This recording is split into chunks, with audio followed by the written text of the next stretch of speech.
Hello and welcome to SOU's new series, Virtual Visits with the President. I'm President Linda Schott, and I'm here today with our ASSOU Student Body President, Britney Sharp. So how are you doing, Britney? It's a different spring term. How are things going so far? How are your remote classes going? Classes are pretty good. They're actually pretty similar. There's a few more Wi-Fi glitches and some background noise than we're normally used to in-person classes, but I think just a similar feeling with myself and all students is just really finding the same motivation that you have on campus in classes in your own place right now, remotely studying, and really just adjusting to this new format. But I think it's going good so far. How are you doing with all of this, Linda? Well, it's a little strange getting accustomed to working at home. I have to admit, I like not having to put on a suit every day, but I really miss just the casual day-to-day interactions that I have with people, the hallway conversations, the personal check-ins. It's nice being home here with my pets. Not sure all my other family members like having me around all the time and being on Zoom all the time. But overall, we're all healthy. We've taken this time to put in a garden here at the president's house. So that's kind of a nice thing for other members of my family, and I'll enjoy it as time goes by. So Brittany, we've collected some questions that we've been hearing circulating. And we're going to try in this conversation to answer some of those questions. Can you help me out with that? Definitely. What made you come up with these virtual visit ideas?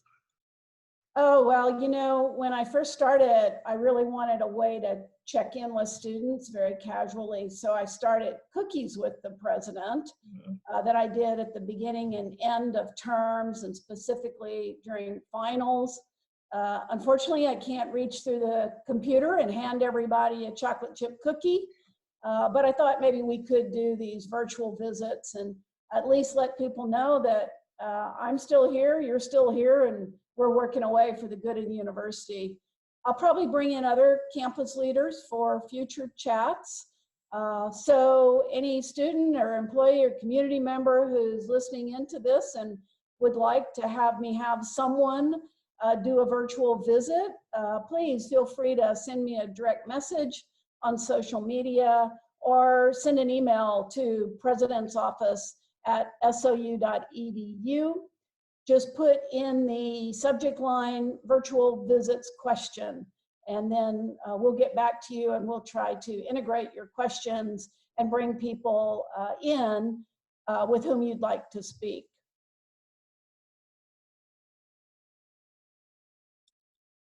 I would like nothing more than to reopen campus, but we're having to just monitor the situation with the pandemic. Right now, the governor has decreed that the campus is closed to everyone except for employees and students, and we are delivering our course load this term all online. Like the rest of the world, we don't have an answer to when or how we might be able to resume normal operations. Of course, our primary concern is the safety of our students, our employees, our larger community. We have decided that at least for now, we're going to do summer courses remotely. The word around here is agile, or the words are agile and nimble.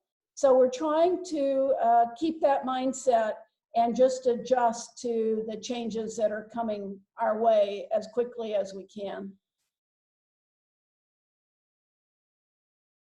It has been so disappointing to me and to all of our employees and students that we had to cancel commencement for this year. We want to celebrate our students and their accomplishments. So my only goal has been, how can we do that? When can we do that? We have a committee, the University Ceremonies Committee, that's working on this. Again, agile and nimble are the words that I've asked them to think about. And we're continuing to think about what we might do. So much of it is dependent on the guidance from our governor about what kinds of gatherings we're allowed to have and when we will be allowed to have those. So I unfortunately don't have a definitive answer yet. That's the bad thing. The good thing is the reason we don't have a definitive answer is we are really trying to wait to see what will be possible.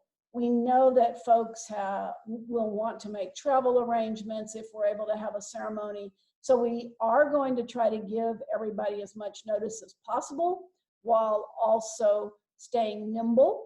And I guess my request would be to students and their families, please understand that we're trying to do what we can to have a ceremony that will honor and recognize students' achievements appropriately. It may not look, if we're able to have one, it may not look quite like others.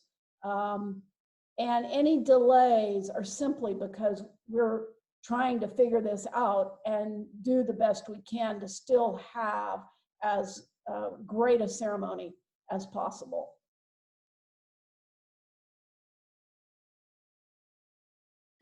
So obviously it was a difficult decision to close the Student Recreation Center, but it was necessary to keep everyone who works at the Recreation Center and who uses it safe and healthy, and also encouraging people to just stay home at this time. The Recreation Center is still doing at-home workouts for you to enjoy, but the building is closed. We're still charging the fee because in 2012, the students voted at that time to pay the $17.7 million for the construction costs of the Recreation Center. We pay that in bonds annually, and while this is all going on, those bonds are still needing to be paid. So charging the fee is just to pay those bonds and to make sure that the Recreation Center is still there during spring as well as years to follow. I know the biggest priority for me when we saw universities starting to go remote and close down for spring term was maintaining student employment and our staff employment. Through all of this, we want to make sure that our campus community is still taken care of through this time. So our student fees actually pay a large majority of our student employment as well as staff salaries. We pay the staff salaries for student life as well as a lot of the coaches and the athletics. So we didn't want to obviously stop those payments and employment. Another big thing is that the student fee has been in a deficit for nearly 2 years now, and it probably will carry into next year now. So by cutting off fees, we would just be dragging that out longer and unfortunately be putting our student organizations at risk for greater cuts, which we unfortunately did have to face this year. We don't want to see that continue into further years. The incidental fee, the priority for this was paying our students and our staff and our community who help us. And a lot of us are still working remotely. So we didn't want to lose those connections regardless of being remote. So that's a big reason as to why we're still paying the incidental fee. As said previously, with the rec center and our Stevenson Union, we still have to pay bonds and loans on these buildings, keeping the lights on, operations are running still, even if it's remotely a little bit. So that is a big reason why the fees were still offered, but why they were lowered, and we're hoping that certain savings we find this term can also come back later for a reduction.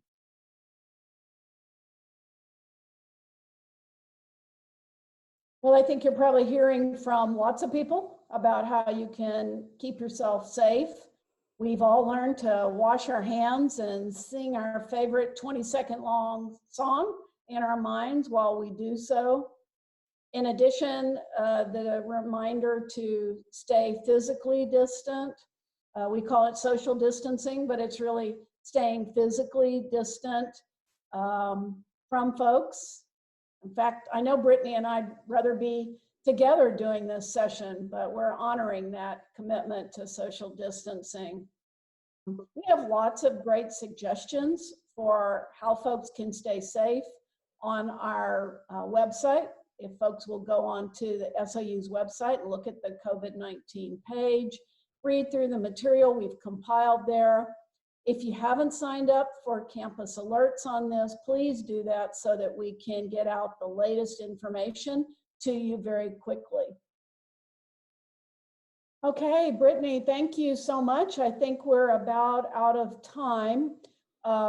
You've done a fabulous job this year as ASSOU president. What a challenging year to be president, and really appreciate your amazing leadership throughout this difficult time.